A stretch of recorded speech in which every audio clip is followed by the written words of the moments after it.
dushatse rero kugira ngo twuzuze inshingano zacu, ari abatuyobora mu bintu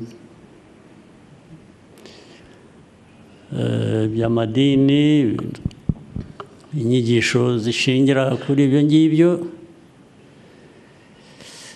dukwiriye kwibuka kubikoresha uko bishobotse kugira ngo tugabanye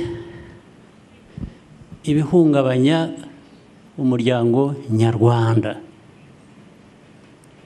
Kubikoresha uburyo ubwo ari bwo bwose. Iyo ubona umubare w'abana bashakanye ejo bundi b'imyaka 20, umwe n'9 undi n'5 bashakanye n'uwa 30 abakiri muto byabashakaniye ntabwo ari intambara, ntabwo ari ukurwana hagati yabo ya buri munsi. Bashakanye bagira umuryango utuze, amahoro ndetse umere neza ugenda ukura. Ntabwo ari ukwirirwa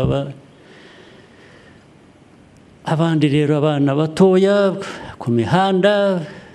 Njya mbibona, nkurikira ibintu no kuri social media no ku intambara zirirwa zirihuza abana bato bambara ubusa bakajya ku muhanda bakambara ubusa wambara ubusa ararata iki undi adafite, twese tudafite kwambara ubusa.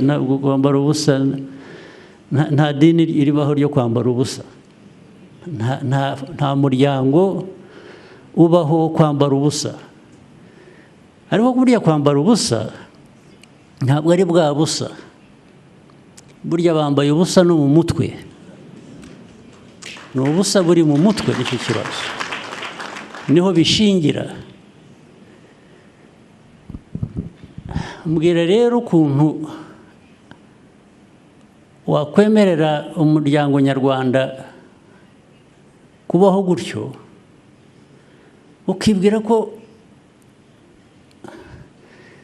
nubwo twicaye hano twebwe nk'abayobozi mu nzego zitandukanye, inshingano tuzaba twuzuza ni izihe? Ni izihe? Tuzibaze ni izihe? Ni zambika ubusa abanyarwanda, uko abana tubarera. Ariko ari abana, ari abakuru, ari iki, nuko turerwa, uko turera.